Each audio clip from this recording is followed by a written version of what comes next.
Te Māria whānau, nau mai haru mai ki tēnei hotaka, I rungi te wā tea 6:03 AM I tēnei ata.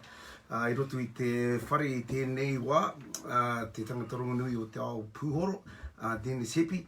Nau mai haru mai ki te whakarongo ki maua kōrero I te ata nei. Nā mihi, nā mihi, nā mihi. Kia ora, brother. Denis, great to have you in the studio, bro. How are we doing? Kia ora there, right? Lovely to see you, mate. Yes. Awesome. I'm well, thanks. Yeah. Fantastic, brother. Fantastic. Well, over the next couple of hours, we're going to get a chance to break down some of your favourite songs in this beautiful world of music that we understand. Yes. And obviously, everything has a beginning. So your whakapapa hails back to where, my brother? I won't be able to dictate to you in Te Reo Māori, but Dad, my father's Ngāti Tū Whare Toa. My great-grandfather was Ngāti Maniapoto, and my grandmother, an arranged marriage, was from Ngāti Raukawa, from Bulls, Pare Wahawa Marae. So I'm connected to three iwi, you know, through that link, and it was a strong connection too, and significant from the point of view of a lot of the foundation of Māori Pākehā relations in the 1800s and how things were sort of dealt with, in that respect. Yeah. Awesome, brother. And just mai tōku nāku ki a koe me tō whānau hoki.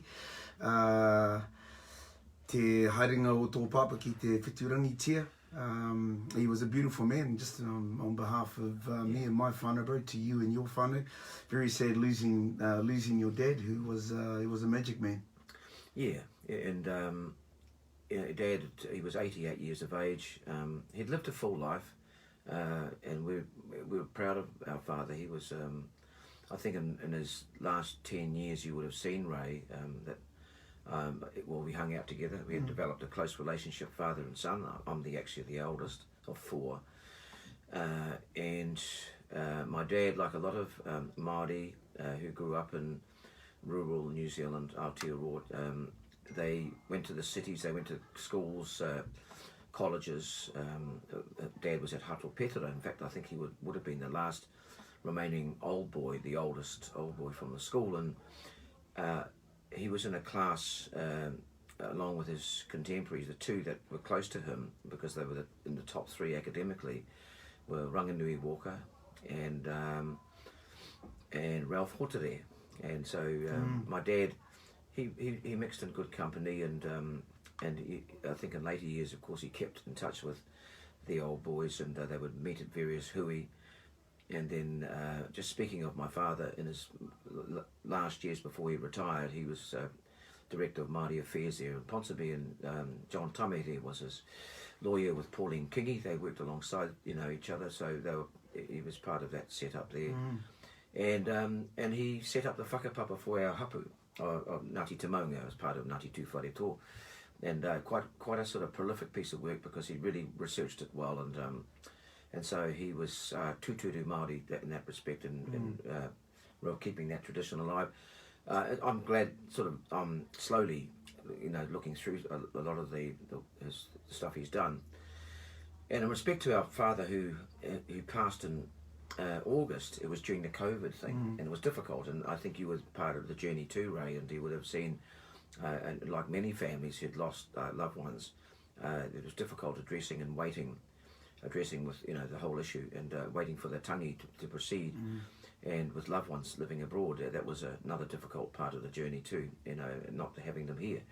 But in respect to my father, I'm indebted to my dad, and he was gentleman, and he was loved by everybody, and he was just a, I don't think he avoided conflict, but he had a great mind, and he was, and I think that's what got him through life, was the fact that he had he was a clever man, and he used his brain, you know. Yeah, absolutely. I used to certainly have some fond memories of that brain in action, bro, which was stunning. So I guess, you know, the Semiotics of Music show is certainly welcome you on today, because you are you know, when the word jazz is used in here in Auckland City, or around New Zealand, the name Denis Hepi is associated to that particular genre, which to my mind encompasses all other genres that make up that wonderful the musicality of jazz, I suppose, the skill set of jazz. So if we talk about the essence of that music, where did it start for you? Yeah, good question. Well, I suppose the journey's got to start somewhere for those of us who decide to make a career in music. I actually got into it quite late. I had a background as a chef. I thought I was sort of on my way to becoming a qualified chef. A work-related accident curtailed that, and so I ended up in, I'll give you, I'll try and be brief, a history. My cousin David Hepi was in Rotorua. He was a singer-guitarist, and he was kind of like a Stevie Wonder, Donny Hathaway sort of style of singing, but wrote his own songs and invited me down to Rotorua. I worked with him there, and then we ended up on a cruise ship, talked our way into the Oriana, and did this tour together. I was essentially thrown in the deep end, but I'd always had a fascination for jazz, and for sort of the alternatives to growing up in an environment of pop music and R&B. You know, my Scottish mother, Dorothy, she had all the albums and artists from the Brit pop thing, you know, from the UK.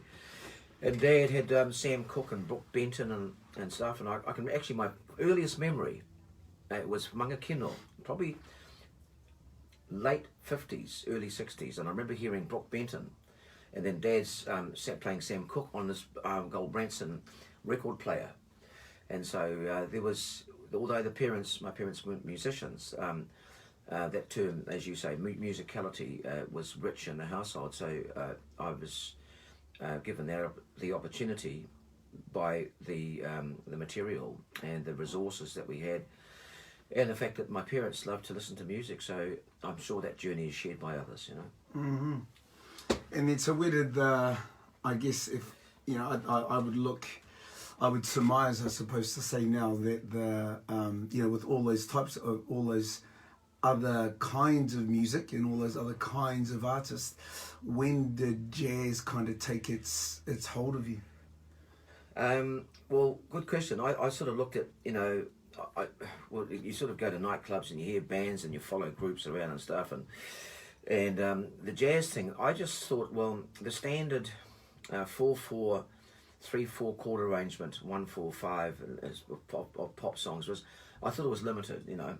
And an inquiring mind decided, after hearing very early George Benson actually, and a lot of the horn players, you know, Miles and Coltrane, and a lot of the bebop players, and Charlie Parker, I just thought, well, that's kind of where I want to go. What was the thing you heard though? What was the difference away from? I'll tell you the truth, actually. You know where I kind of got my first like visual foray, to use it. The pun, or use it politely, was Playboy magazine. They had a jazz poll, and that each year they would have all these artists. So I saw this list of people, and of course I'd sort of thought, George Benson's interesting. So anyway, he had an album. I went and got it. I remember buying this album. It was recorded in 1970-71, called Bad Benson, and I think I must have picked it up in 1972. So it's back that far. And I wasn't a musician. I was just a tutu guitar player. You could just play the guitar and sing along to stuff. And so I heard that, and then that began the journey. And what you do is you go through listen to the guitarists, and you hear the horn players, you know, and then you hear the reed players, and then of course the singers, you know, and the vocalists. And so there was a whole progression of all these different you know, artists who make up the family of the jazz family, you know, from the instrumental players to the vocalists. And the journey progressed from there. And I could lead into, you know, to the pop R&B influences, but I actually believe that certain material, you can sort of make it interesting, and you're aware of this. Where I take a pop standard or a Latin standard or something, and just introduce different chord voicings, to colour the song. Don't change the melody. That's plagiarism. You keep that intact, But without intellectualising the whole process, a lot of it's instinctive, and instinctive to it. But you have to have that, and maybe speaking ahead of myself here. To me, it's about interpretation, and that's what makes the craft interesting.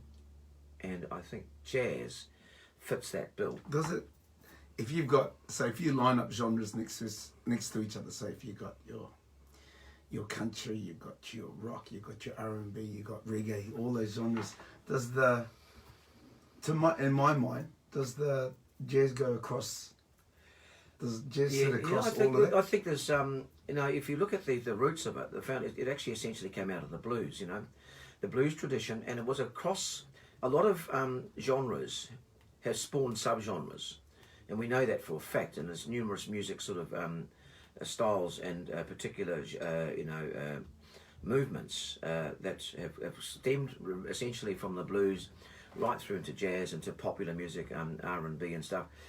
But jazz actually has the foundation with the European classical tradition, and from what I know of it, and the African American tradition of blues and that foundation. And it was sort of a meeting of both.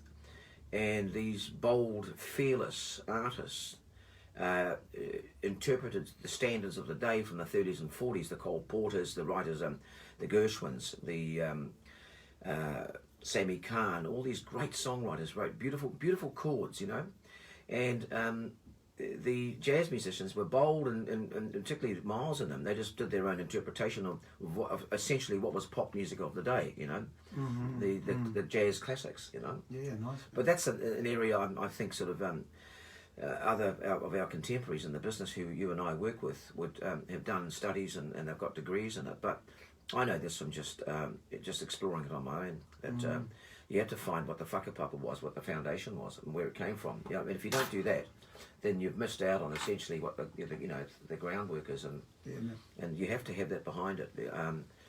Otherwise, it's not authentic in what I do. Absolutely, brother. Okay, so finally, in the studio we do have Mr. Denis Hepi. And I guess a real treat on this particular show is the first time we're going to go live on all songs, which is going to be amazing. So our first song is a track. Mr. Denis Hepi is going to be doing playing guitar and vocalizing. Yeah. And I've got a little conga here. I'm going to join in and have a bit of fun with the brother. That's a good idea. And let's make a bit of music. But the song is called Under the Milky Way. And who's the artist, bro? Okay, Under the Milky Way is a group, actually an iconic, well, they were icons in the 80s. They had a movement following called The Church. The Church from Melbourne, Australia.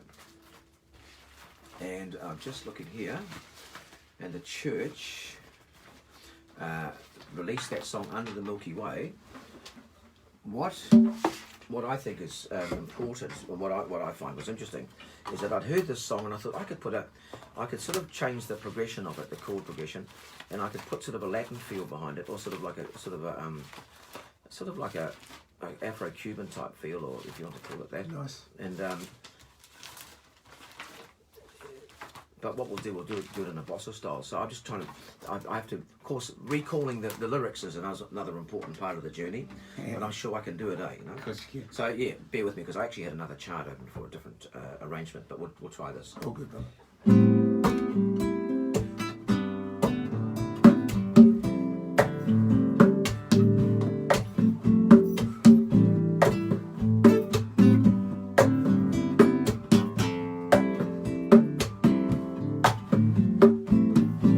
Sometime when the place gets kind of empty, the sound of your breath fills up the night.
Milky Way whānau. There you go. Slightly out of tune pitching here. I just checked That's this. tune, but Temperature variations. very nice, very nice. They're sensitive, these guitars, particularly these nylon strings. So in that space as well, bro, there's probably, I don't know, a lot of musicians that actually spend most of their time on nylon. What's your preference of that? Obviously, we'll get into breaking down Under the Milky Way and what you like about that song, but let's first talk about I guess your connection to nylon, that as a preference over steel. Well, vocally, I mean, if you're a singer-player, I just find that the tension's not so great. I love the warmth of it. I think after hearing Antonio Carlos Jobim, that great songwriter, Desafinado, Corcovado, Aquagi Bebe, you listen to the chord structures in those arrangements, they're all done on a nylon string guitar. The most beautiful chords written for guitar were actually from that source. And I've always just had that, my ear's always been pulled towards that. And so to play a nylon string guitar as a singer, and with a guitar accompanying me, the choice was simply that. Yeah, very cool. Let's break down this Under the Milky Way. Tell us about, I guess, the attraction to the song. Obviously, the song makeup. Yeah. What is it? Obviously, because that was your take on that song as well. Yes. If you hear the original, you'll hear you'll hear it's different. What attracted you to that particular song? Well, you know, it's actually back in the 80s. Well, my brother Stephen, he sort of he always liked it, and because he's a resident of Australia, and there's that Aussie connection. They're married to an Aussie girl, and the other brother Murray is too, or as a partner. And we used to play it at parties, and it was sort of there was that connection. And so there wasn't anything significant or profound about the relationship. It was more to do with just social connections, you know. And I just thought I could take the song and kind of reharmonise it, but change the feel around. And then I believe Tammy Nielsen, who is on the circuit at present, and she's getting her profiles out there. She does a version of the song away from, you know, I didn't know that, but then I'd heard that she'd done a version. And so there's always room for interpretation from anybody in this industry if you're taking someone else's song, you know. And so that song is not it's not a entirely significant connection. It's just more to do with relationships and a period, a time when somehow there were connections there, you know. And it happened to be with the Australian connection, you know. Yeah, cool. So you talk about it's something that I like to I guess hone in on is those it was a song that was played at parties. I think so, yeah. You know, in that space, how influential were those situations to you in terms of, you know, listening to people play, wanting to be a part of that? You know, for my mind, you know, when I was a kid, it was always your uncles and aunties that were doing the singing and playing the guitars and all that sort of stuff. So, you know, you know, the songs that they played were the songs that you wanted to recreate or to show them that you could do that. Yeah. Was it similar to you? Did you use those journey, spaces? Yeah, that journey was there, mate, and I think that's where really it was the actual practical side, the physical presence. Sitting on a crate, playing and I come from a big whānau. I'm the only blue-eyed blonde amongst them, and they sort of, I think I was a bit of an enigma in some ways, because they'd give me the guitar and I'd sort of give them a version of it, and that'd be too good. No, they weren't like that. But they were supportive, you know. Yeah, and I think as our people have embraced the music, and we have a you know, our oral tradition has allowed us, I believe, to actually really to be a part of this music journey, and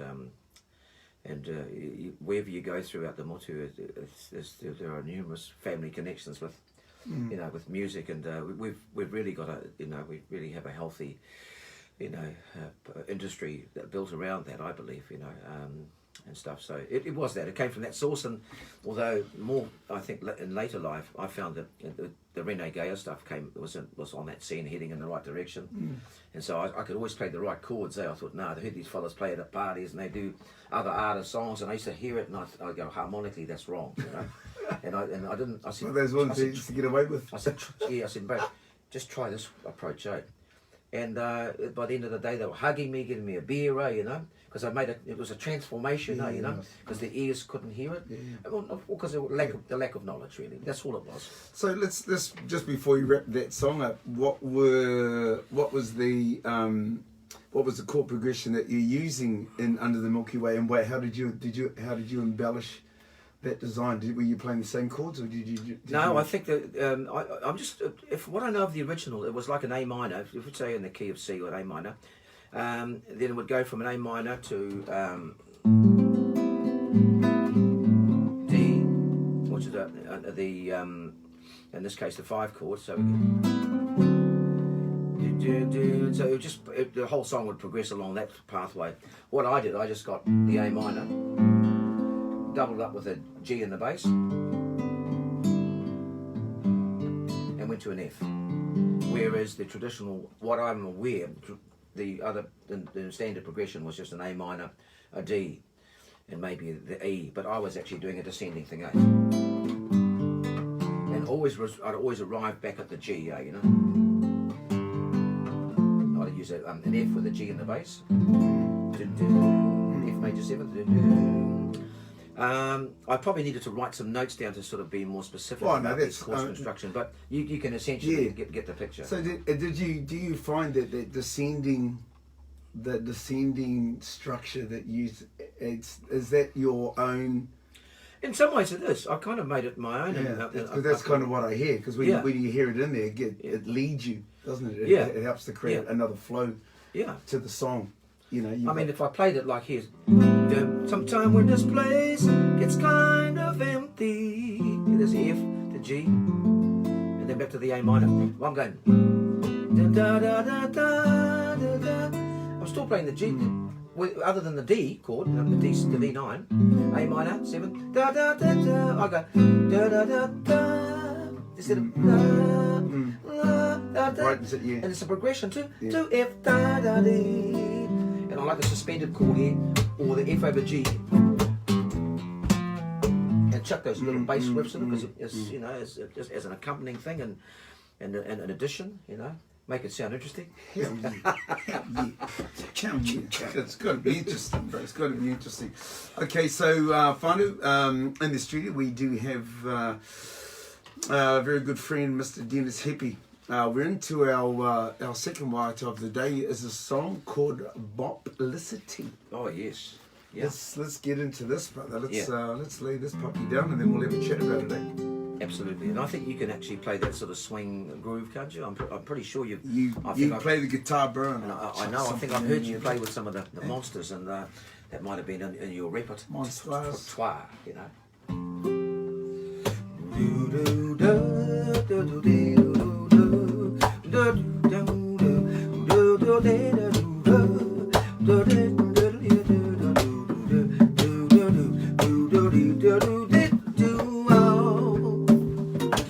It began as an experiment. I told you the time was cleverly spent. It opened musical minds and this boy it sure made a dent. I know that the bebop lives. Dizzy Bird and Miles, they did it their way. Swing time was making a play. They split before the time was passé. We know that bebop lives. And then there was Cat, who started to scat in that flavorsome time. The groove was fine. All the people of the day just thought bebop would become passé. Do, do, do, do, do.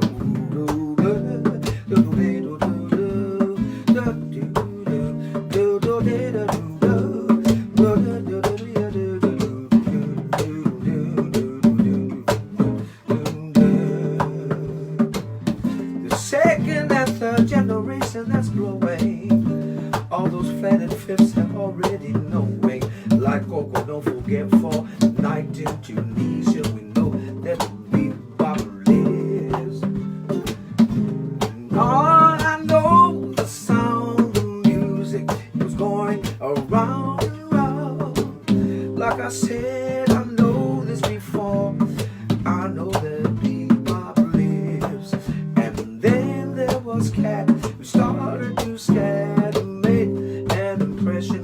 jazz kids in school.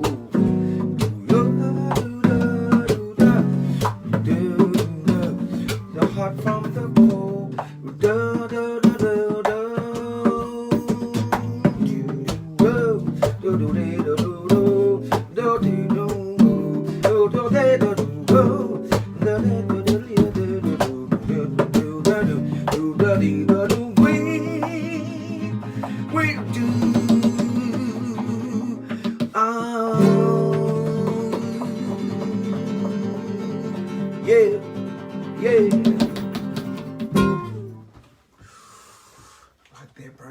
We shortened the version, eh?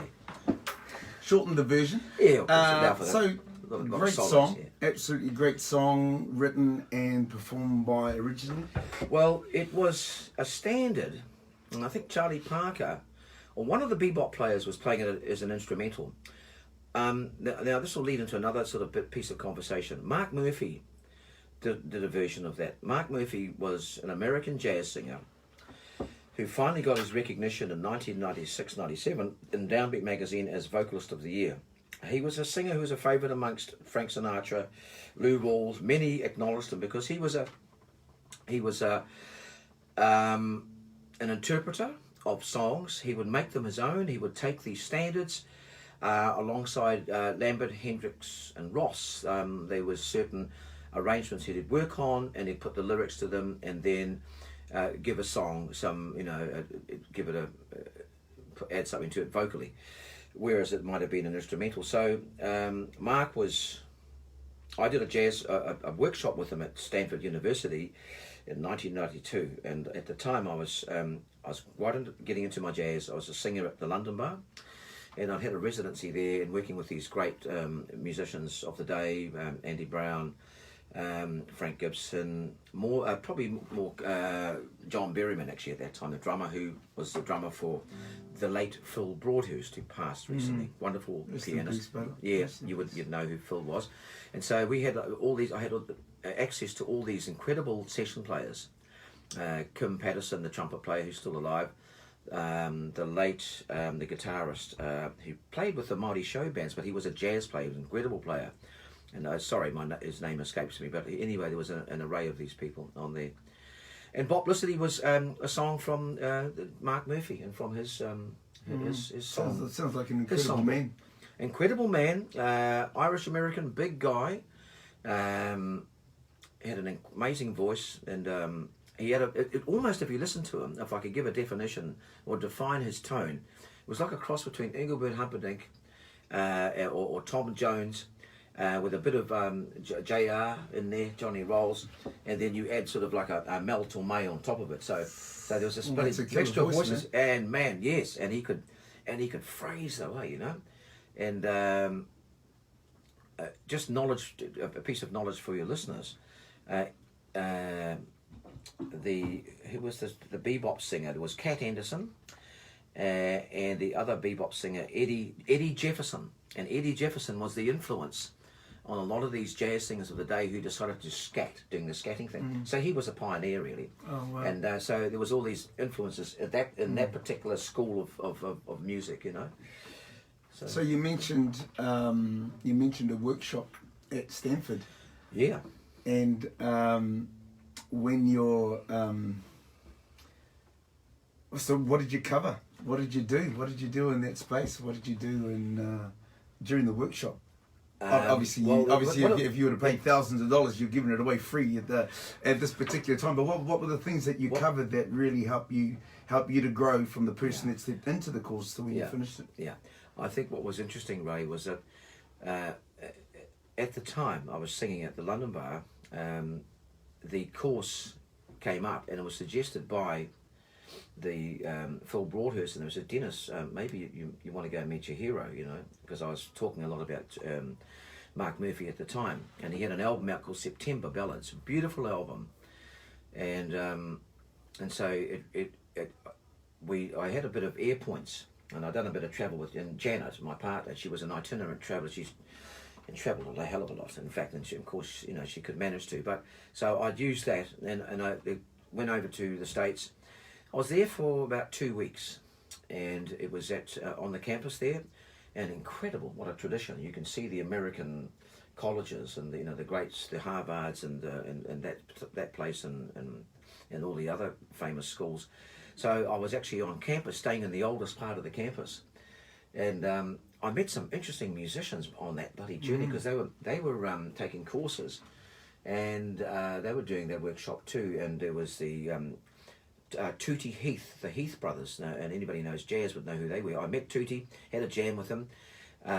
This incredible pianist, he's like the Kevin Field, I suppose, would be our equivalent. Kenny Barron, I sort of hung out with him. So I just made sure I was with these people, put myself out there, and at that time it was all a learning curve, but interesting journey. You know. So what is that like as a New Zealand musician venturing into that space, Stanford, and the company rubbing shoulders with like-minded jazz players? You just obviously there's a at the heart of it all, there's a cheeky Māori fellow who's not afraid to try, because there is part of that word is to be fearless. You actually got to be fearless. I think so. To test that too. Oh, so great, what was that like? It must have been great to actually, and I guess I say that for budding musicians as well. Obviously, the essence of the show is about music, and a lot of people can be held back by their fear. It can actually prevent them from being that awesomeness. So what's obviously I know you, and I know there's a cheekiness in you that makes you prevail. But if you don't have that,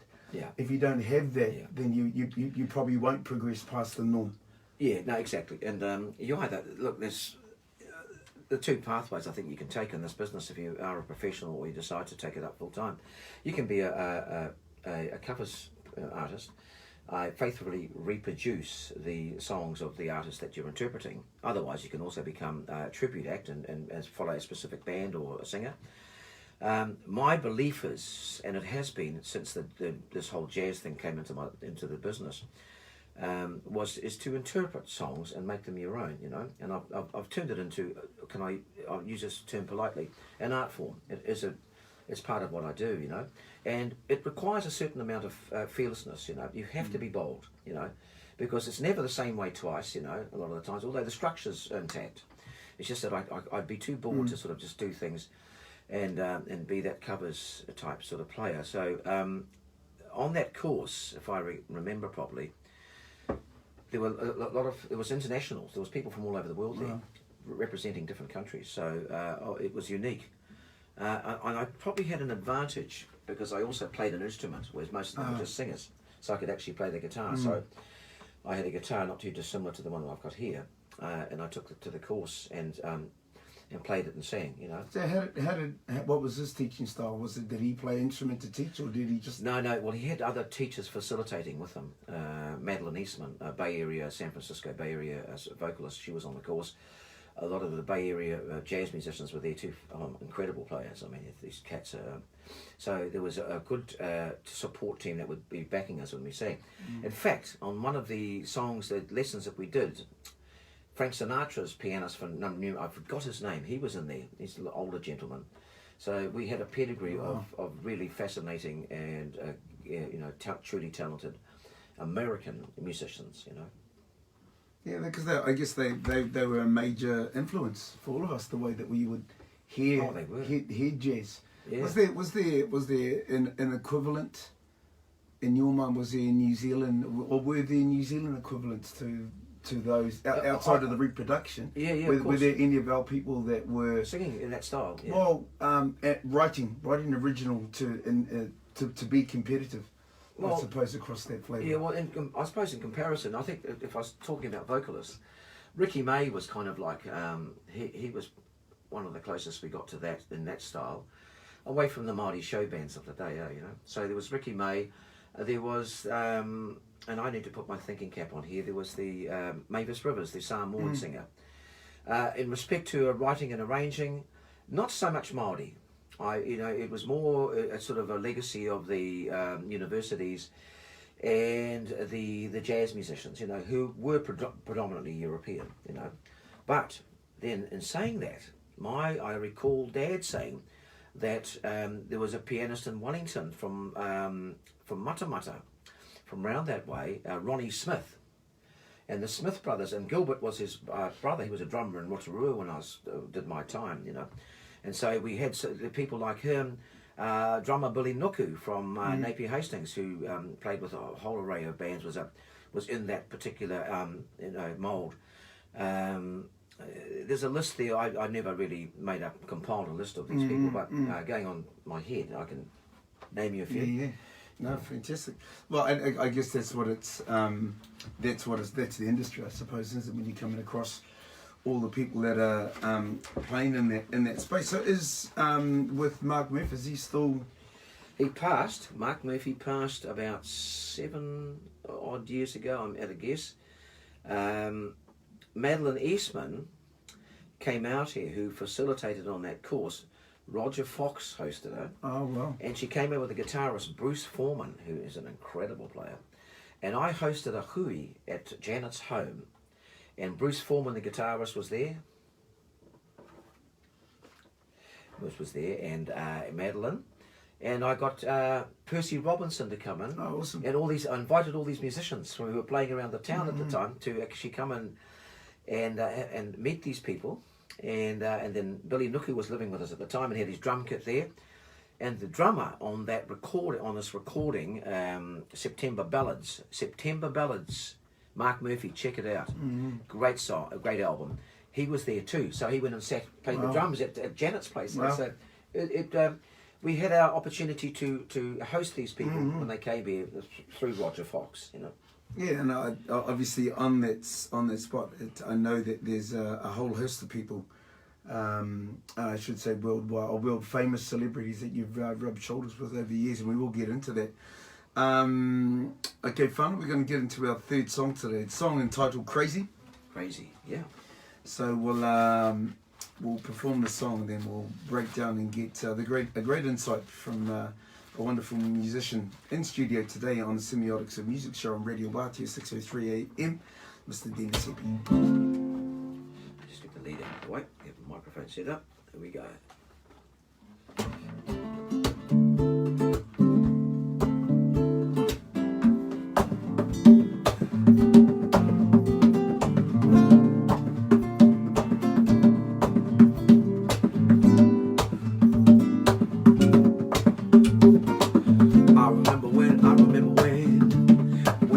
My mind, there was something so precious about that place. Even your emotions had echoes in so much space.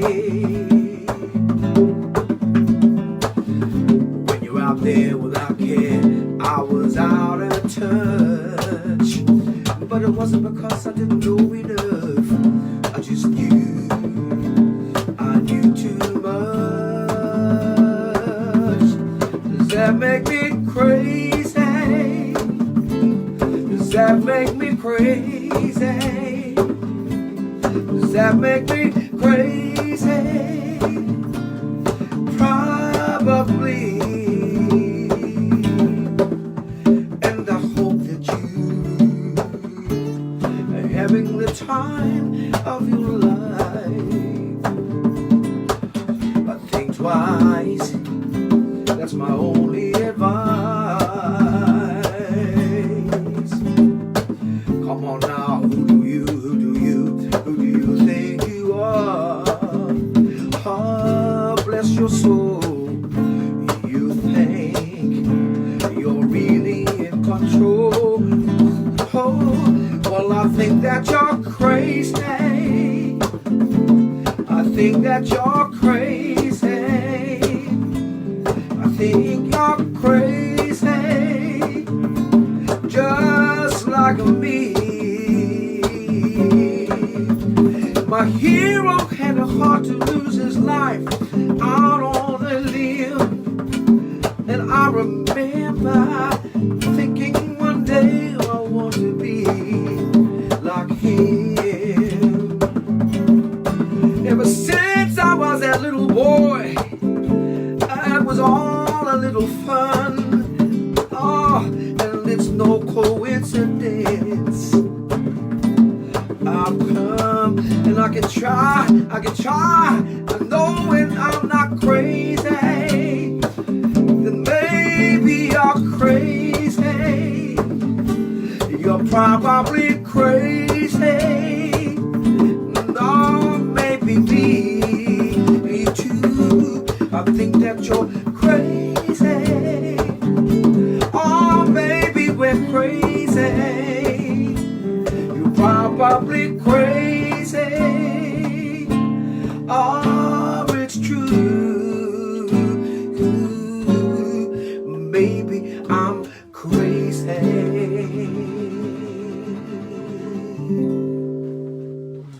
That is a beautiful rendition of that, brother.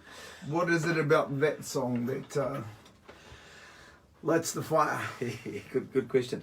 If you hear the original, of course, Gnarls Barkley, he's got it sort of, it's a R&B pop thing, and it's got a certain feel to it. I think I heard Prince do a version with Gnarls Barkley on stage, a version of that. I heard it and I thought, with the nylon string guitar, I could Latinize this. I could give it a Latino flavour, sort of like a bossa mild samba feel.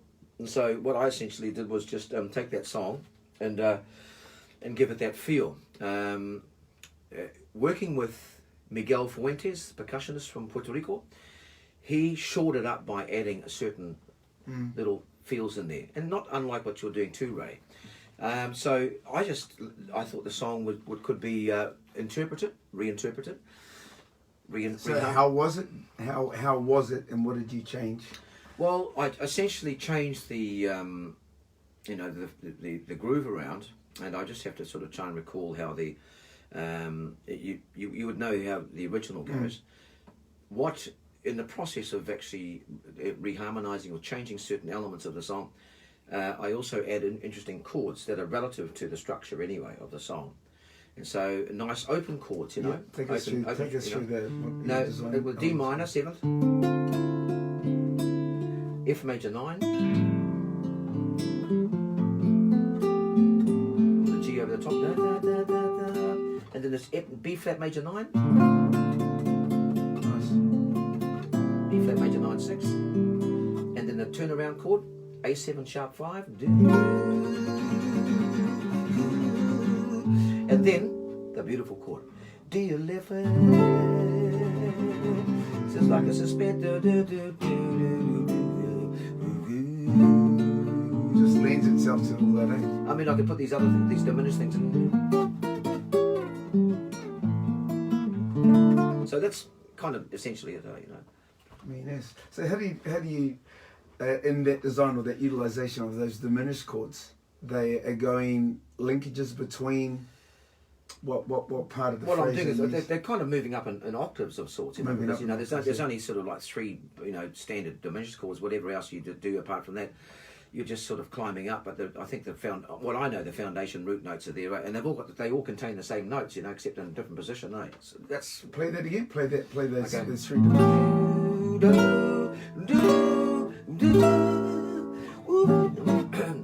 Voice is a bit scratchy today. Had a session yesterday. So I'm just trying to get and it's usually around the turnaround here. So the A7 sharp 5 has a link to it.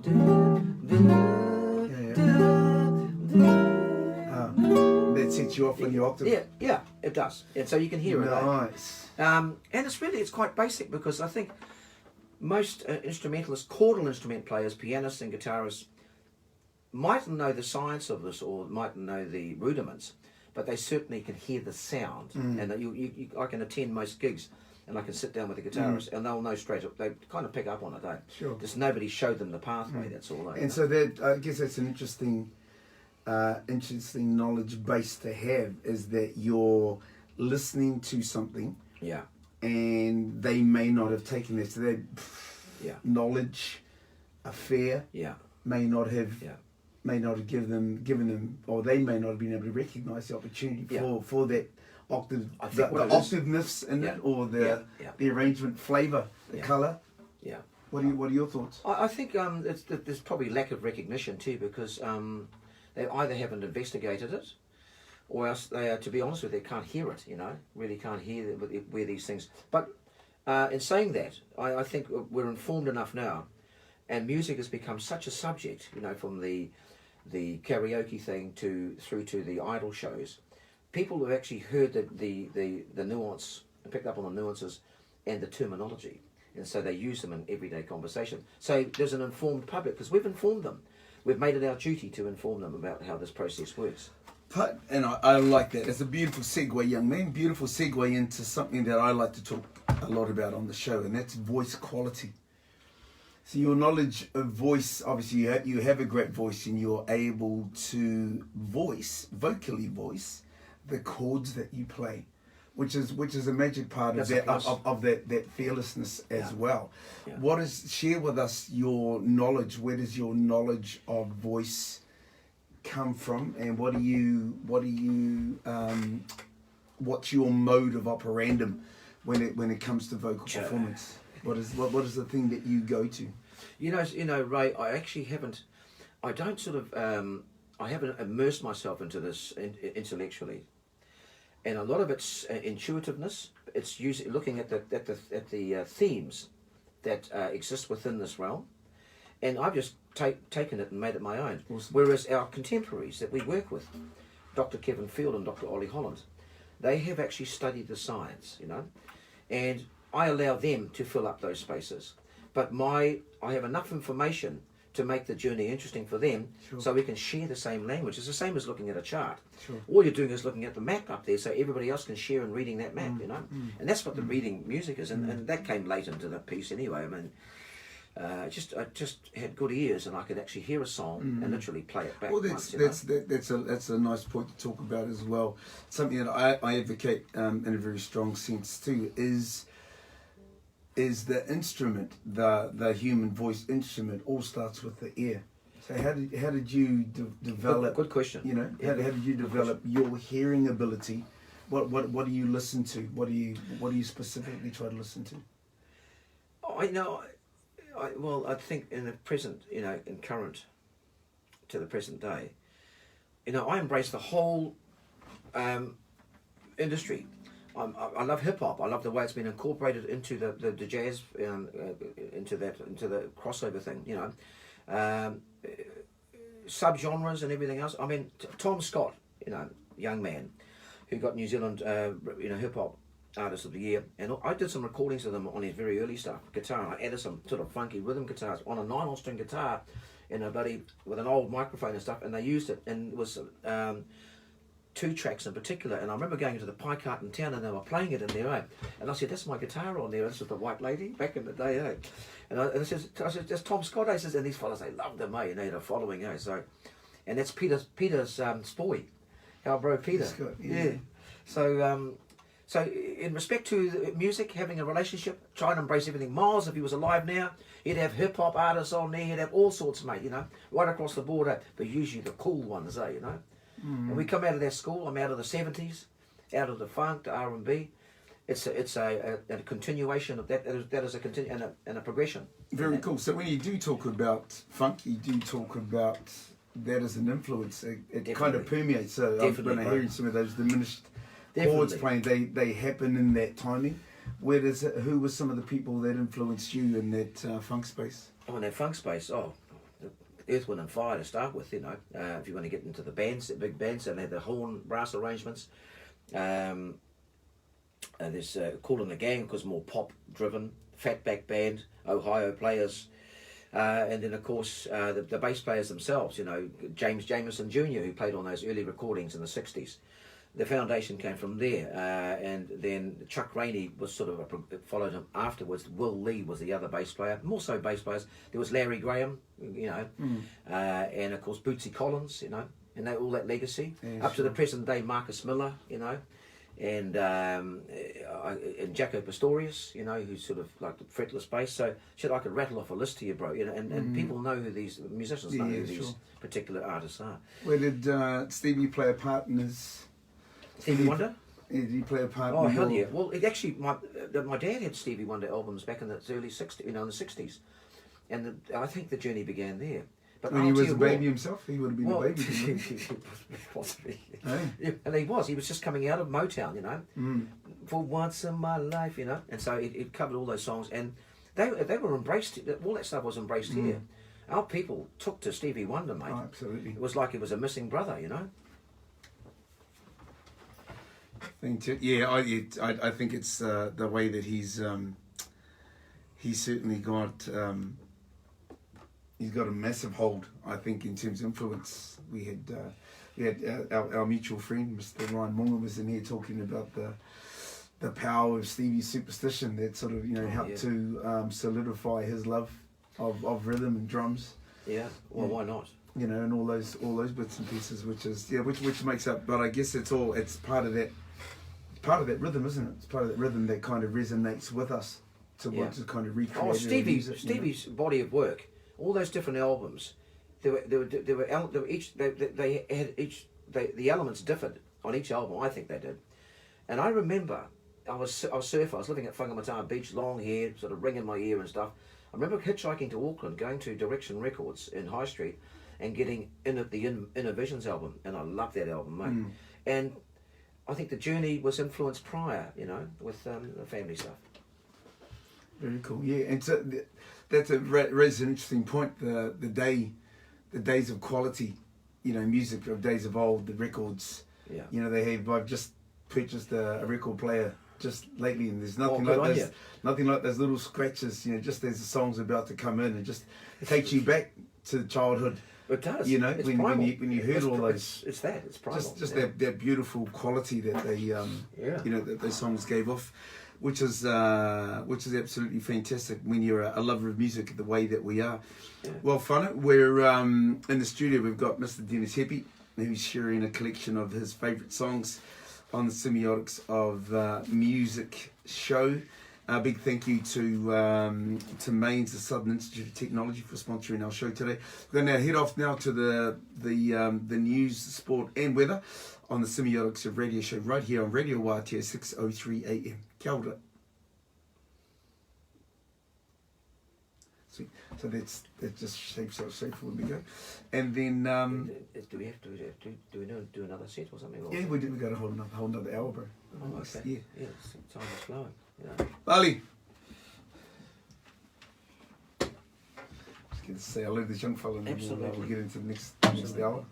Of course. I saw the young fella. Hey, Marley. Hello. How are you guys? Hello, darling. Hi, darling. How's things? Love you. You like sitting up there? Yeah. Well, I expect that. You've been ill? No, we forgot it. Okay. We put it in the bucket and but and then we put it in the freezer. It's probably been about 2-3 months. I haven't seen you put it in the freezer or fridge? Smiley and Ray got their other place, and I haven't seen them since. And okay. Mum, where did you put it? Freezer or fridge? Freezer.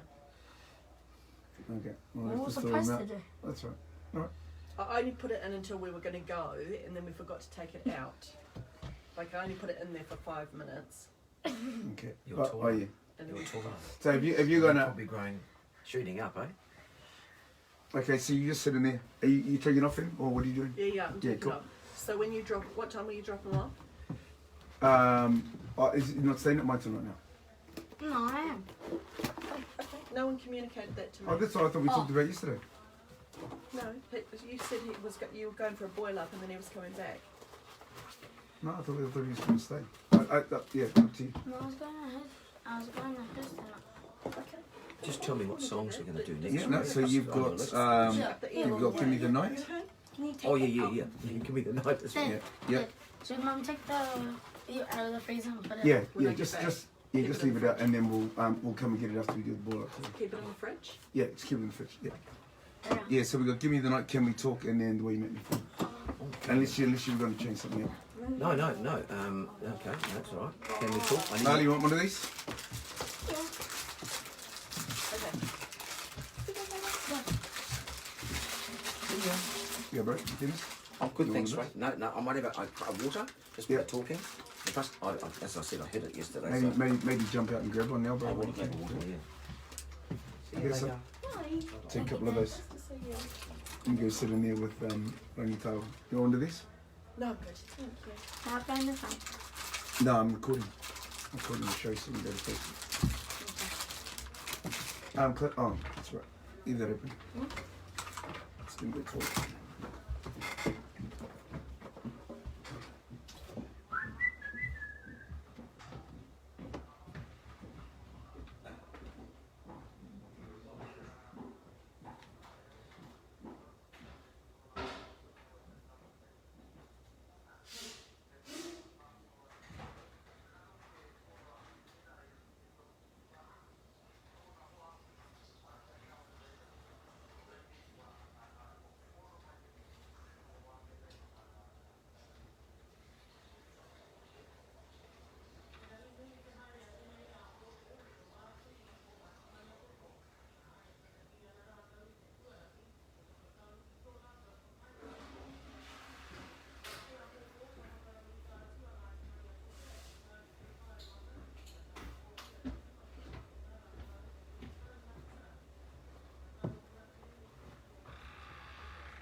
All right, brother. Just have a quick mimmy and sweet.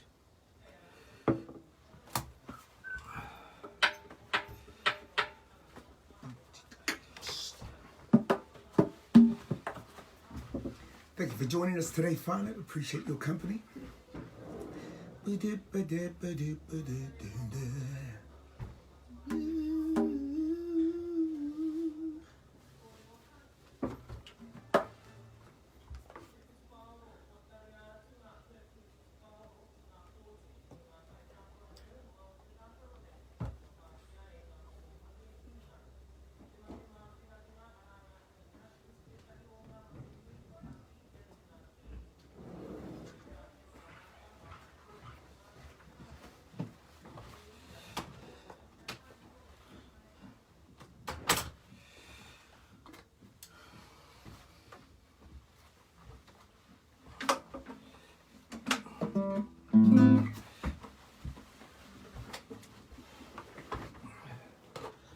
Cool.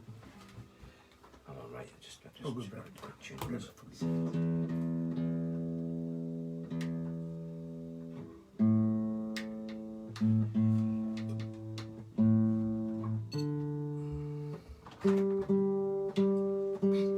There's some more cookies.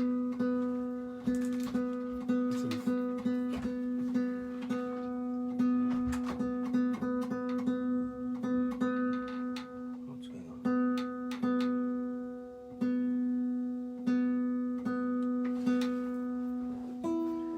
Kia ora anō whānau, nau mai hoki mai ki tēnei hotaka te tohu o te ao pūhoro.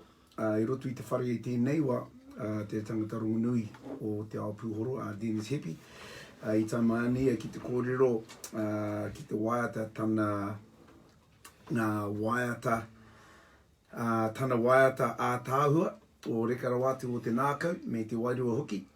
Kia ora whānau, welcome back to the show. We've got fellow musician brother Mr. Denis Hepi in the whare, and we're talking about his love of music with a collection of songs that we're playing live in the studio, which is absolutely fantastic.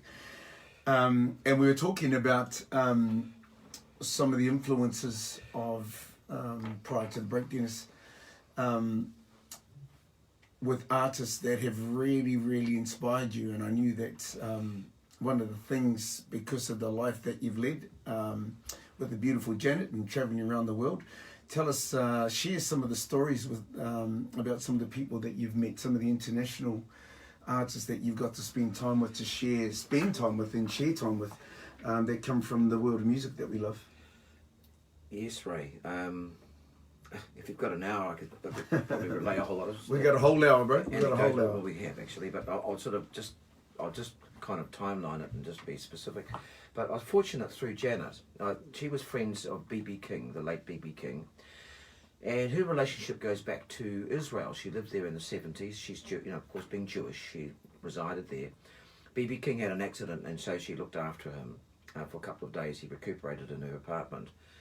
Then in 1976, she brought him out to New Zealand, and they hosted a big hui at their house in Pakuranga, and he put a concert on. And Billy Nuku, actually, their drummer couldn't get through, so our drummer from Ngāti Kahununu, he was the drummer with BB, and BB wanted to take him back to the States, And so there was that relationship. I actually met all the side musicians, and he's actually his arranger.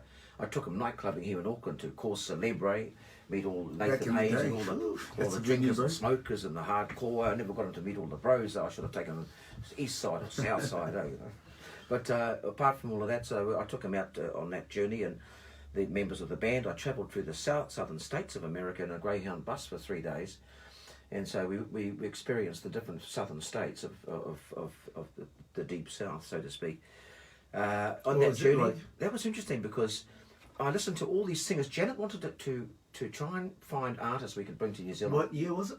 1988. 1988. It was 1988, yeah, and that's where it became interesting. 88. I'd met the lead singer of the OJs coming out of a nightclub at 3 in the morning, and he was with Sugar Ray Leonard, a boxer. Man. And the interesting part of that particular evening was that we'd heard these wonderful singers in this club. It was all predominantly African American. We were only white people there. and they introduced us, and we stood up and said hello to the crowd, and we were welcomed. And our host was, he was Al Green's manager, Cato Walker. Oh, man. And so there was this wonderful legacy, you know. And Janet knew these people, you know, and she was close to the Walker family. They took her in, you know, when she used to travel there. So it was an enriching experience meeting those people.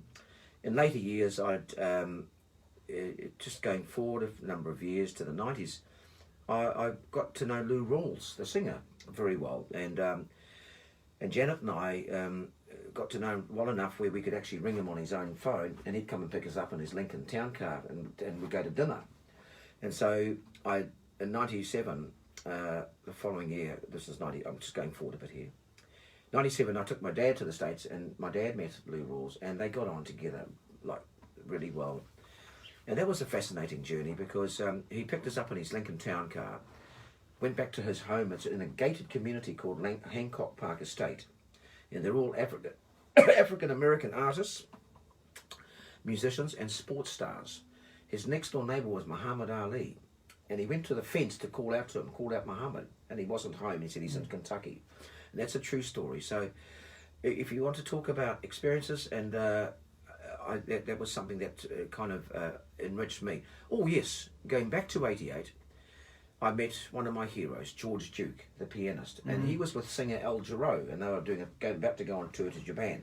So I had a beer with them and spoke to these guys, you know, and that was another interesting sort of part of the journey. And in later years, just condensing it all, I got to know George Benson really well through Janet, and so I actually ended up drinking whiskey with him till 2:30 in the morning in Wellington, you know.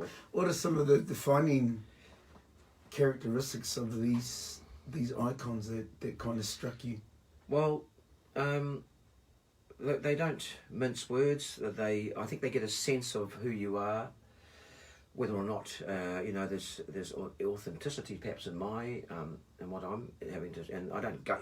I think they like New Zealanders. We don't gush over them, and we don't remind them of certain stages in their timeline. We said I was at a concert and St. George in the front row and all that sort of stuff. I mean, they must be inundated with people, you know, those who are not cool about it, who you know, who meet the artist and bring up some trivia. But we just got on with them because I think as New Zealanders we didn't gloss over too much, and yet we showed our respect. And I think he got a sense of me and Janet to see that we actually did have a relationship with this music industry, and you know that you know, he appreciated it. So you talked about George Duke being one of your heroes. What was it about him that that you liked? Well, the legacy that he had was incredible. I mean, he was with Frank Zappa for a long time, and so he's grounded in that sort of that kind of interesting sort of music that Frank created. His foundations were in classical music, and then I think he sort of studied jazz too. And then he became the producer on Soul Train. He was the music director in later years, and then he worked with Stanley Clarke and the George Duke, the Clarke Duke project. So I had a lot of their CDs, and then the prolific amount of albums that George had put out. I've collected most of them. You know, it was just a wonderful keyboard playing and his beautiful singing voice, and the people that he included on those recordings. You know. So George is a highly respected musician, and deservedly so, you know. And the one album that really resonated with me and with a lot of New Zealand musicians, I think guitarist Lance Sewer and I shared this, and Max Stowers too, we loved the album Brazilian Love Affair. And I was able to discuss that album with George Duke at the Nucleus Nuance Club in LA in that 88 period. What did your discussion consist of? Well, I just told him how much I appreciated that album and how it was a lot of New Zealand musicians had it in their collection, or they were, you know, they'd sourced it. If I recall correctly, he was transferring it over from analog, because it was on album form, to digital, and it was just going through that at that particular time. He was doing all of that, and then became the CD. So you know, I think if my memory serves me well, that was a conversation, part of the conversation. Very cool. Which leads me to the last man that you spoke about, which was Mr. George Benson. Oh, yeah. What is it about that man that obviously you being a guitarist, there's obviously that synergistic love Yeah. of common interest vocally and instrument wise as well. But Yeah. what were the things about Mr. Benson that I think I might have mentioned earlier in the conversation that I saw George Benson's name in a jazz poll. I checked them out. Went and bought the album Bad Benson at a record store in Auckland here. It might have been Taste Records or Direction Records, one of the two. And that was the early 70s. And since then I'd sort of, I'd been on that journey, hearing that album live in LA and stuff. And of course Breezin', we all embraced it. And we had our guitarists here, Tui Timoti and Tama Renata. They were all sort of emulating him, or they were reproducing his guitar playing feels. I think there was numerous guitarists in New Zealand, mostly Māori, that could play all that stuff, I emulated him, to use that term politely, and I just incorporated certain elements of his playing, or his recognisable licks, in along with my own vocal sort of, if I was to cover one of his songs, mostly if I covered some of his material, And I changed the feel around on the two to four songs that I do of his, and I'll do one of them now actually. Yeah. And it was, let's get into it, and this was Give Me the Night, and that was kind of like a dance sort of funky sort of feel, and I sort of kind of rearranged it in 6/8 time, Fantastic. Here we go, fun. This is Mr. Denis Hepi on Radio Waitea at 6:03 AM with a cover of George Benson's Give Me the Night.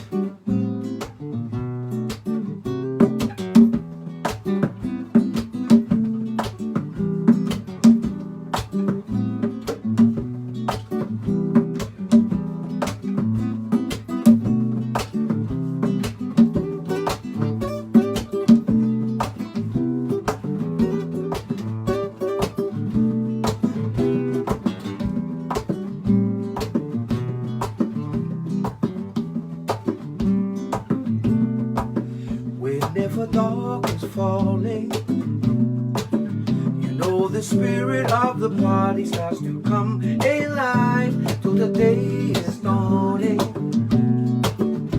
We can throw out all the blues in the city lights.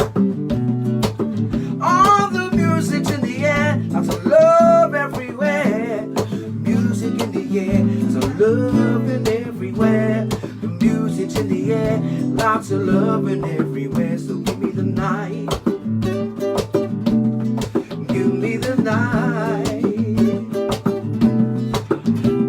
Some evening action, girl.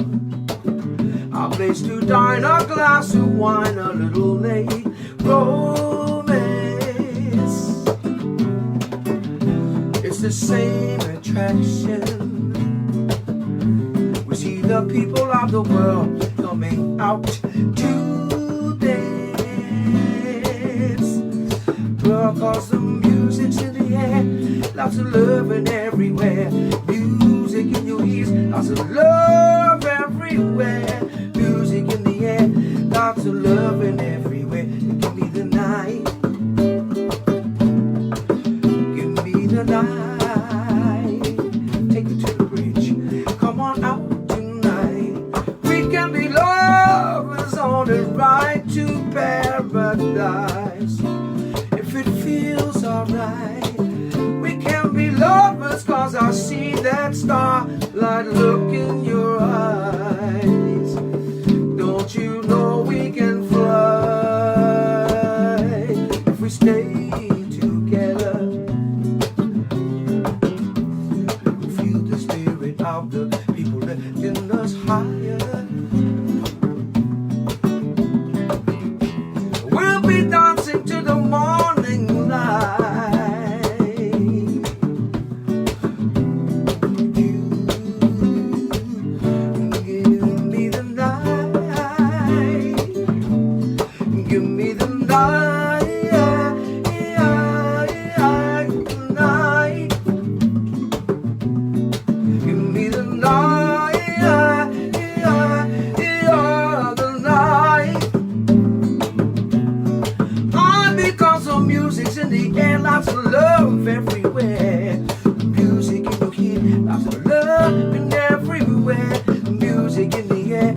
lots of loving everywhere. Give me the night.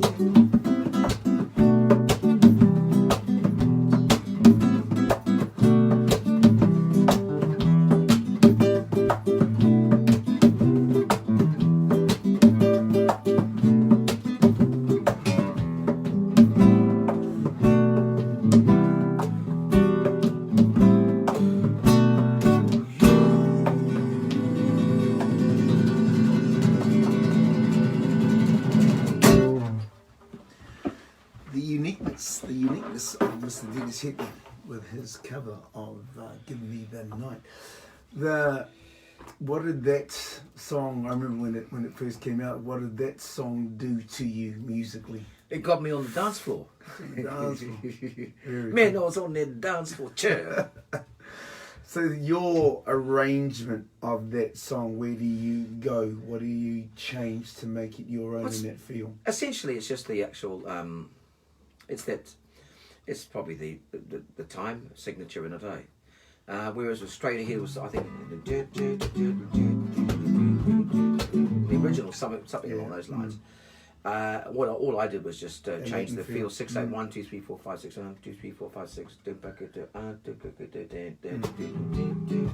If you actually think about it, if you've seen or heard African music, I'm not sure what specific part of Africa, but I do know that 6/8 rhythm pattern was something that was deeply embedded in in this African psyche, and it's quite an old traditional feel from the knowledge that I have of the subject. So I think along those lines there was that sort of relationship in a vague way, but more so I just thought, well, I played it with Miguel Fuentes, Kevin Field, and Kim Patterson and Alex Griffith playing bass, and what a lineup of monster musicians.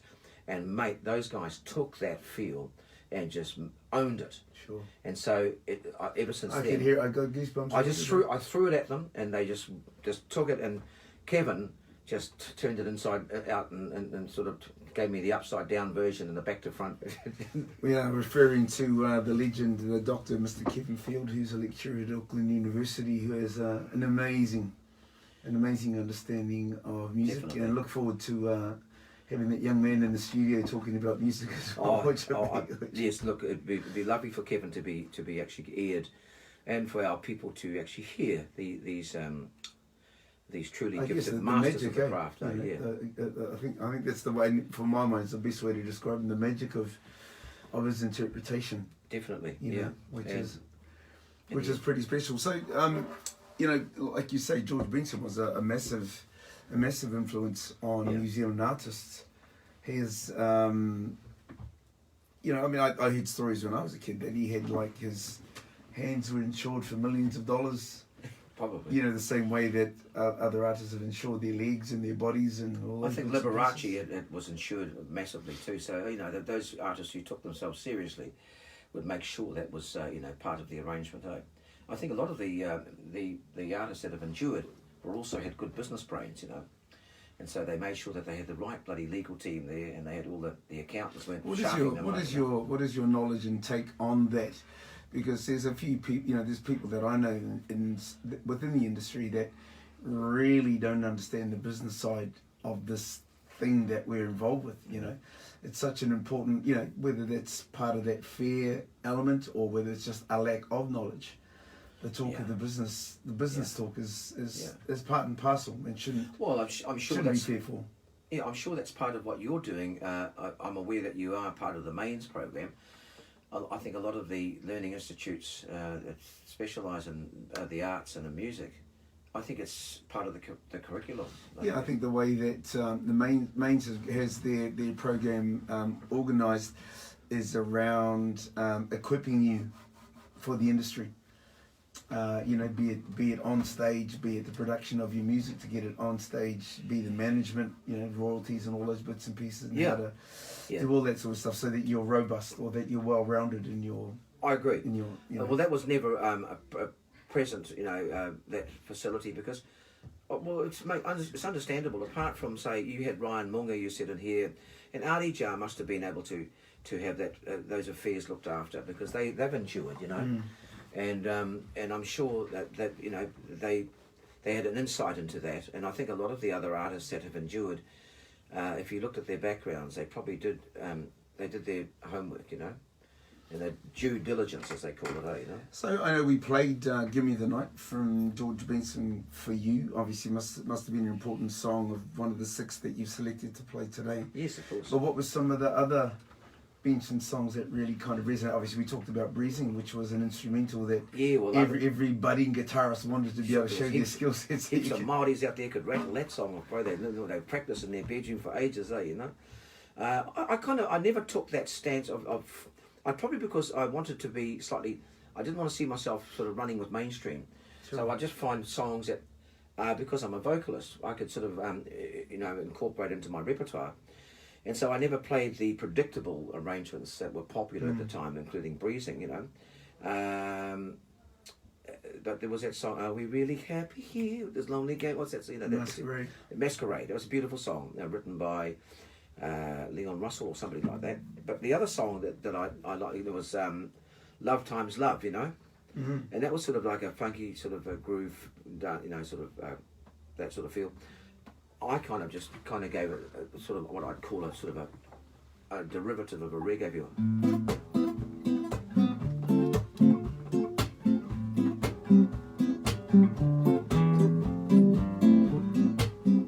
Yeah, nice. Remember the day when we never had a line, and our dreams were a million miles away. So you call that's that inclusion of the lick. The lick, yeah. So just as an example, Ray, I won't sort of course I've started it, but it's all good. without delving into it. So those are that's the other example of taking a Benson song. What about that? What was that other? I mean, I was trying to remember the white covered album that he put out. Oh, and had that ballad with him and that. Who was that? There I go. What's that song called? Moody's Mood for Love. Moody's Mood. That's a standard. Moody's Mood. Yeah, and that's a standard jazz standard. And I think it talked of the trumpet player James Moody, if I recall. And that was covered by many. I loved his version of it. I think Al Jarreau might have done a version. Numerous singers have taken on that song, and to tackle it as a vocal arrangement, it's quite. There was a degree of difficulty, you know. Sure. There I go, there I go, there I go. Play it down for us. Pretty baby, you are the soul that snaps my control. Funny thing, but every time I'm near you, I never can behave. You give me a smile, then I'm wrapped up in your magic. Music all around me, crazy music, music that keeps calling me. So very close to you, turn me your slave. There's some nice notes. There's some nice note variations in there. I think I've been to a gig where you were singing that. It's a beautiful track though. I never remember what it's called. Lovely song. Lovely song. Which he when I was a teenager, and that I remember that white album. I just thought, gosh, "Give Me the Night" was I think "Give Me the Night" was on there as well. Just "Love Times Love," Moody's Mood, just. Plus, he had the suaveness too, didn't he? He had that little short mode. Oh yeah. You know that. Man. Oh yeah. That American, to say that black American. No, he had that look, and in later years, you could see that he had work done on him. You know, he made sure to keep himself intact in this industry. They've all got to have a decent doctor they can get the odd sort of injection from. Not only doctors, surgeons and that. But I think they must have been. They all went to the same guys, or same men and women who were treating them. And in some ways, I think George must have had a few either. I don't know what procedure he had, but you could see there was almost like a fixed smile on his face. I think I showed you that photo. No disrespect to you, Mr. George Benson, but so it's interesting. And America, unashamedly. Their artists, Wayne Newton is an example. Oh my God, that went wrong. But and of course the actor, what's his face? So it was part of the business, to get the work done on themselves, excluding the Rolling Stones. I think that's, They just let it all hang out. Exactly. So let it all hang out, bro. I think so, I think so. which is great. Kia ora whānau. So now we're going to move into Mr. Denis Hepi's fifth song of selection today. It's a great little track called Can We Talk? Let's hear Denis's wonderful version of that, and then we'll break it down and have a little chat. Okay, mate.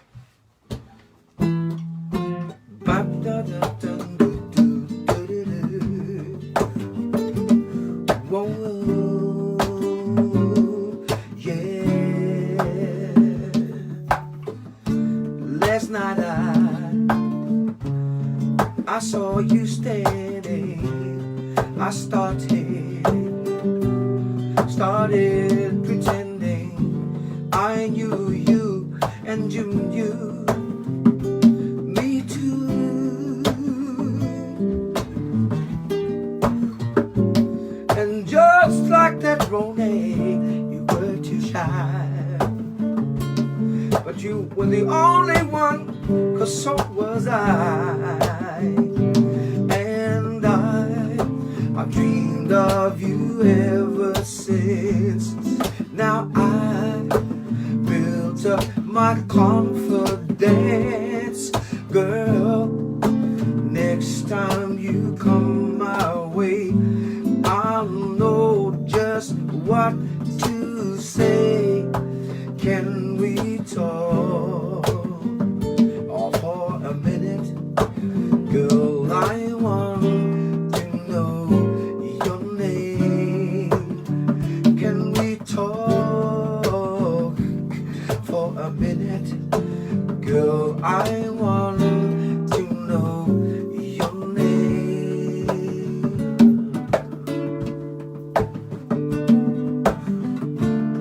I started to write you letters,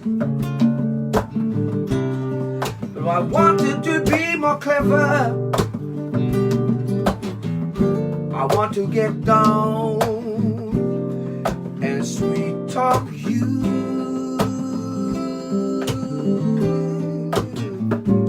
But just like that, baby, I could not talk. And I tried to come closer, but I could not walk. And I think of it every night, how I could not get it right. Ooh, if we ever come closer again, I know what I'll say then. Can we talk for a minute? Girl, I want to know your name. Can we talk for a minute? Girl, I need to know your name. I got one more chance with you again. I will not let it go. Ooh, baby, just give me one more chance for love, love. Can we talk for a minute? Girl, I want to know your name. Can we talk for a minute? Girl, I need to know your name. Your name. Your name.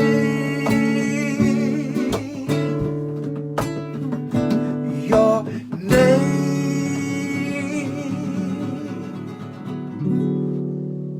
Stunning, Mr. Hepi. Stunning, my man. Stunning, stunning. I guess we talk about the magic of that song sung by young superstar Mr. Tevin Campbell. Correct.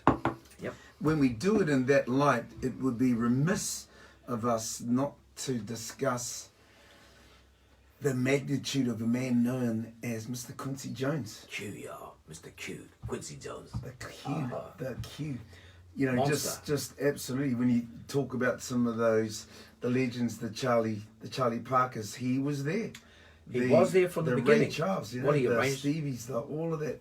Absolutely. He arranged an album early in the piece for Frank Sinatra, classic piece. So he had some arranging ideas that not only delved into jazz, also classical music. Here's an interesting little story, just in brief. Janet and I went to a concert in New York when we resided there in 1996. And we went to Oscar Peterson's 70th birthday. It was a concert.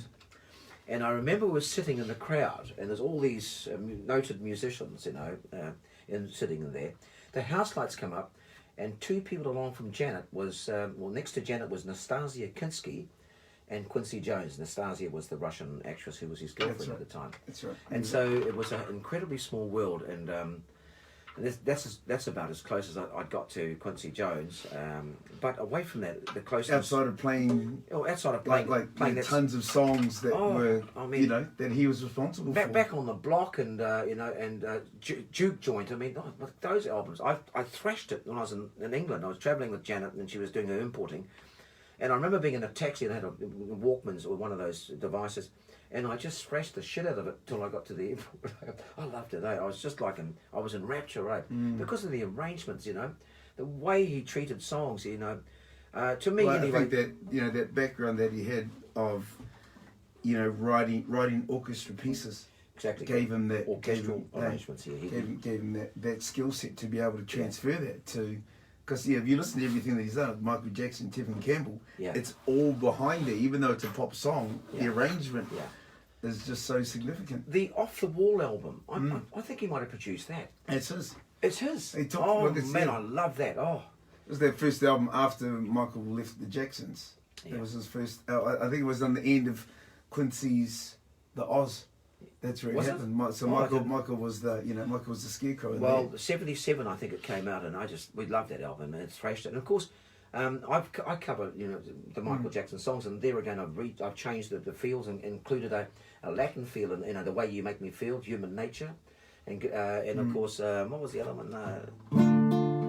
What was the one? I think I've done it with you. What was that other the Michael Jackson song? Rock with You. Rock with You, and everybody else does that, eh? So that was a part of the journey too, and taking Michael Jackson's songs, his influence, and Well, this certainly you can't including go it. past Quincy's influence on George Benson. And I think so that too. That's and you're right. Yeah, it all Yeah. it all came from. All Yeah. came from that same source, which Yeah, was this yeah. amazing, Yeah, you well- know, kind of godfather of black music, really. Wasn't Oh, he? really, he was, and He's still there. and he's still Still there, rocking. and the recognition has become quite obvious when you look at mainstream media stuff and resources stuff online. You'll see that Quincy is held in the highest of regard by people right across this industry. Music royalty, when especially for someone that's been there for such a long time. Yeah, You know, as we both testify to that wonderful depiction of his life, I suppose it was on Netflix. well said. Yeah, You know, just the yes. just the lifestyle, just the life that he had. You know, from humble beginnings with a mum that, you know, maybe wasn't altogether mentally, but it was just about survival. Gosh, you know, chasing. I think if I heard the story right, you know, living at his grandma's, chasing rats is the only food to sustain the tales life. of adversity that these people Absolutely. faced. I think George Benson alluded to that when he was growing up in the projects. You know, he said it was a tough life, man. That guy, you know, he had to hustle to survive, and he learned how to box properly. I remember him saying that. He was talking about it when we had that conversation.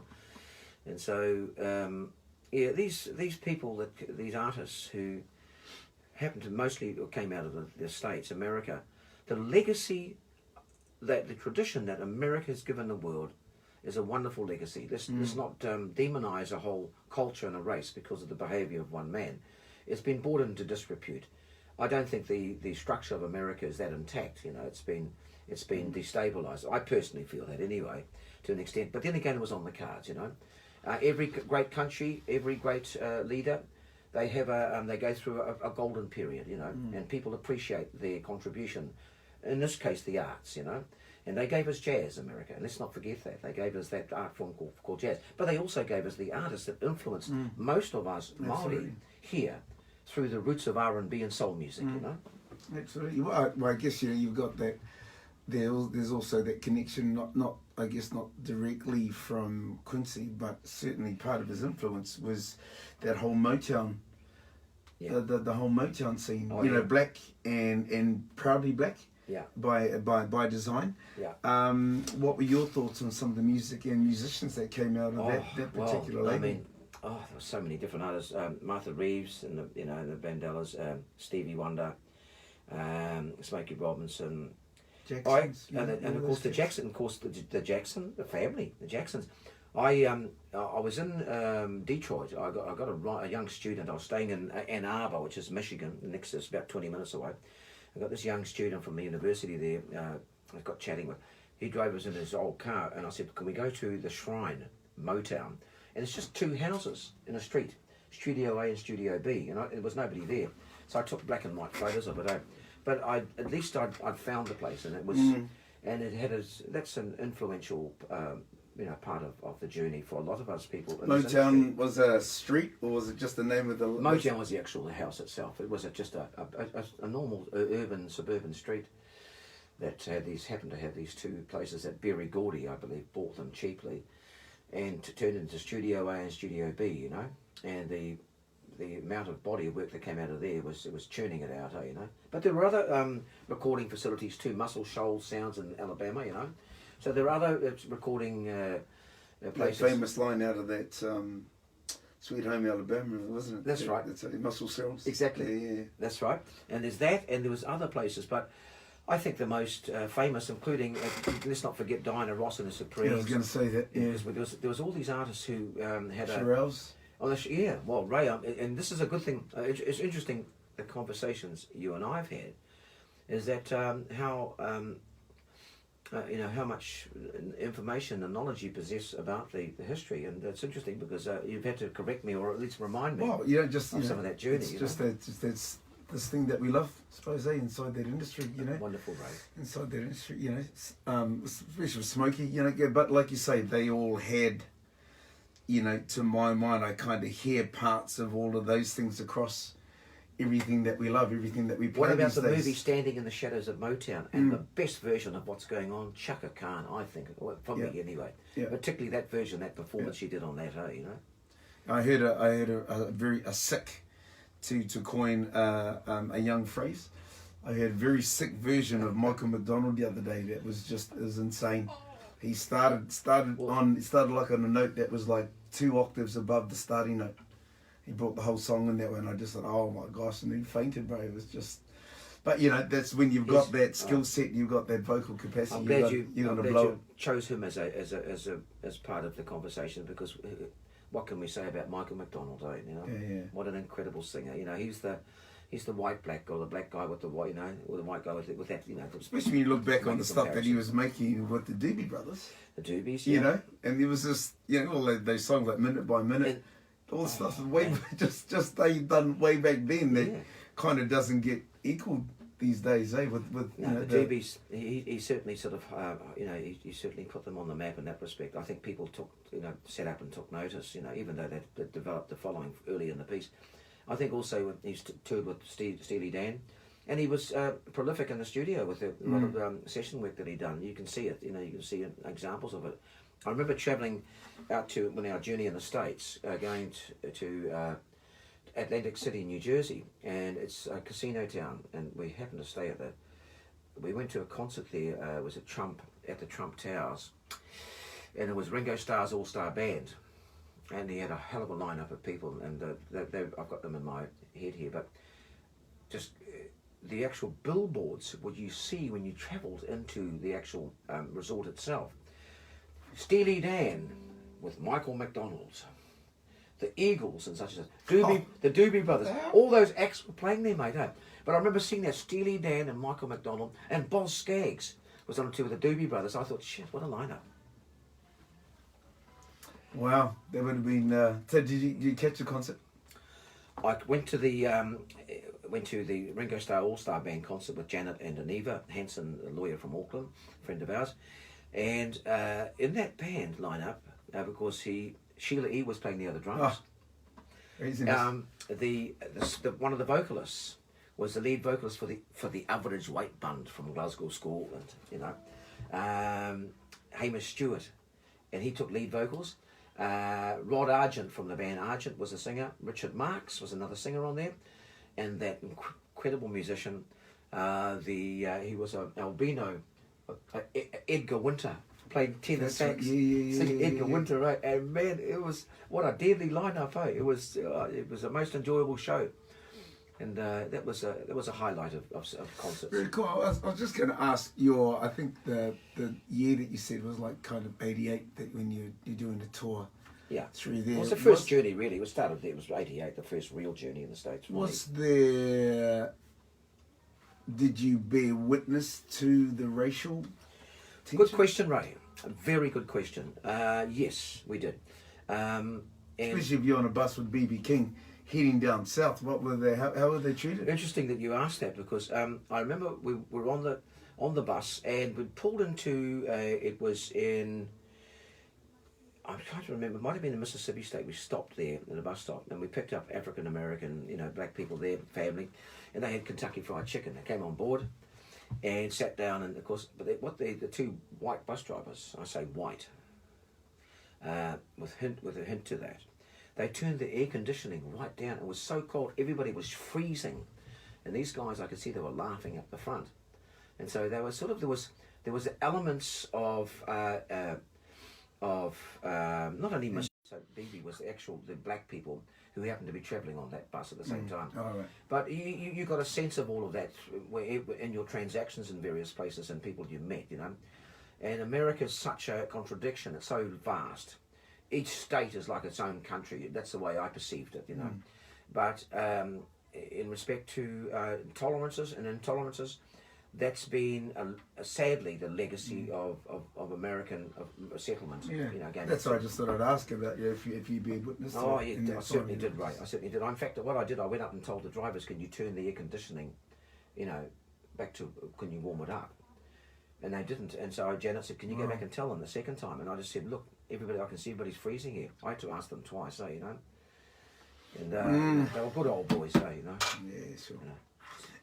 All right, brother. Hey, look, find it. We do have Mr. Denis Hepi in the studio with us, and I certainly appreciate your time today, brother. It's been wonderful to talk about this thing that we love, thing from the world of music, and some of the influences and some of the great songs that you love and that make up part of your legacy. And I want to thank you for that, for what you've done, what you're doing for the industry is absolutely magical. And Can you I do can some catch PR? Denis. Can I do some PR? I was just about to say, you can catch Mr. Denis Hepi up at Auckland Sky City. He has a couple of gigs there, Friday and Saturday. Early Friday, Saturday, I think, because I'm the koroheke or kaumatu, if we put it politely, I'm the oldest one there. I get the early slot, 2 hours. They all do 3, and I essentially open it and also do some PR and just engage with the crowd. But I think the interesting part for me, and I think for them, as I've found out, is the eclectic array of material that I've chosen. Nice. It's right across the board. So so that's Friday, 4:30, Fridays and Saturday, yep. And then Sunday, I have a quartet. We play at Hopper's Bar in Ponsonby, corner of Richmond Road and Ponsonby Road, and that's a great group. Alex Griffith on 6-string electric bass, Miguel Fuentes on playing congas and percussion. And an interesting addition is Miguel's student, who is a retired airline captain for Air New Zealand. Man. And he's the only guy on the fleet could fly all their planes. He's an incredible guy. Malcolm Fort is his name. And he was flying helicopters in Antarctica when he was 21. Wow. Interesting guy, eh? Sure. And what does he play? And he plays all their little bells and the oiaka and all the little percussion instruments that Miguel's sort of taught him. And shucks, if you're going to be a student of Miguel Fuentes, you're on the right track to a great music career. And he plays well too. This young. Fantastic. So we've talked a little bit about the influences We talked about a great musician known as Mr. Quincy Jones. He obviously had the foresight and still does, because he's a major influence on the music that we hear and that we have heard over the last, how old is he now? Over the last 7 years, he's been a part of the music industry, which is crazy. I think Quincy is sort of approaching 80, you know, I'd say. It would be, if not 80. No, he's well in the 80s now, bro. Well in the 80s now. But, you know, he's been out in the scene, you know, since the early teens. So, and he's been across that. So, and this is one of his disciples, I guess you could say. Denis's last song of today here on the Semiotics of Music radio show is a song by Mr. Michael Jackson, the King of Pop. And this is Denis's version of The Way You Make Me Feel. Let's go, brother.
Absolutely beautiful there, Mr. Denis Hepi.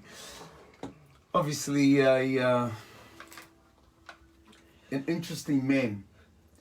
Is our Michael Jackson? Yeah. Is our Michael Jackson? Think so. Your thoughts on the man, the musician, the legend?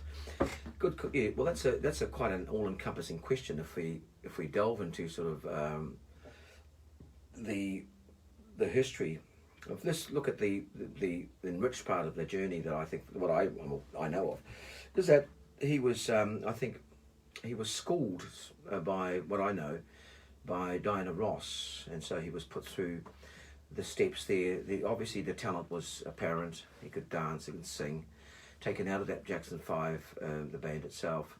The Quincy produced the Off the Wall album, and then of course the rest is history. Yeah, it's a good album too. And good album, right? In fact, I think an essential album in the journey, from as far as I'm concerned. Quintessential, I think is the term they use. There were later albums, Thriller, and all the different sort of elements in the Michael Jackson sort of arsenal, the stage performances. You know, I can reflect only on the essence, the goodness that came out of the Michael Jackson journey.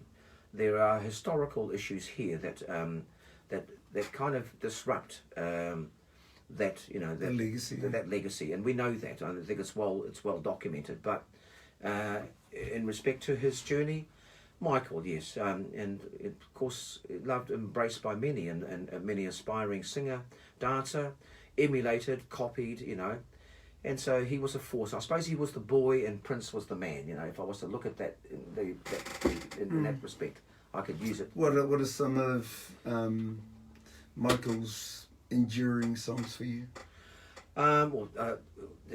Human Nature, of course that particular track we just played then. You go back to his the songs like Ben and. Oh did yeah, well, did they play their part? I think so. I mean, that's when I think he had that young voice then. He was just a young man, a young adolescent. If I recall that song, I need to sort of probably pull out a reference to see the material, and then I suppose all the memories will sort of come back for me. I'm just going off the top of my head, right? Do you remember some of the stuff he was doing covers of Frank Sinatra back in the day? Yeah, he was doing covers of. He was dressed with that, you know, that gangster hat with the rain jacket, the raincoat over the shoulder, singing "Smile" and all those sorts of songs. Wow. You know, yeah, he was taking. Did he do that song "Smile"? Yeah, because that was written by. Do you know who wrote that? Who was that?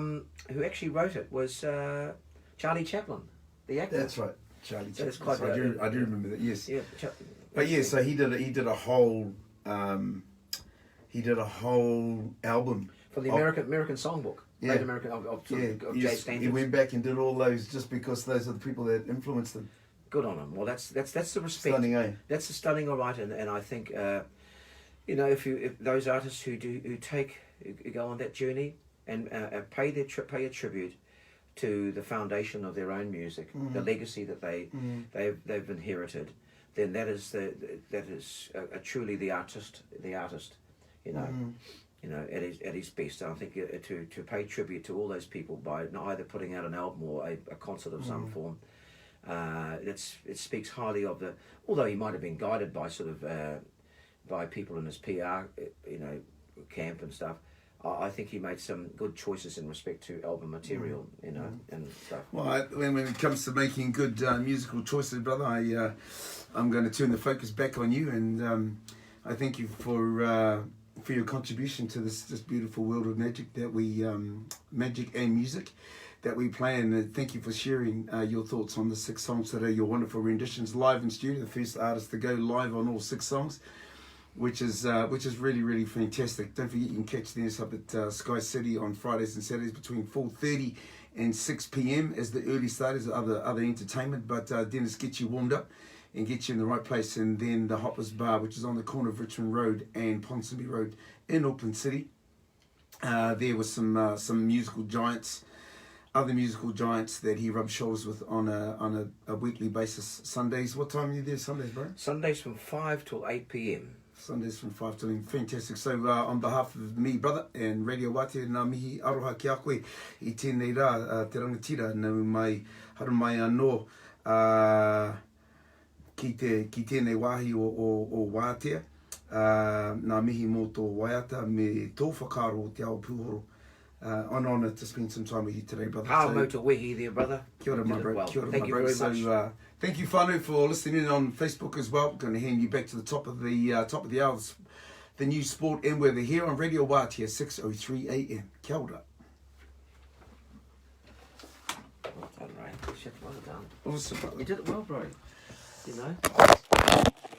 Dropping that phone. You did it well. Of course, everything's turned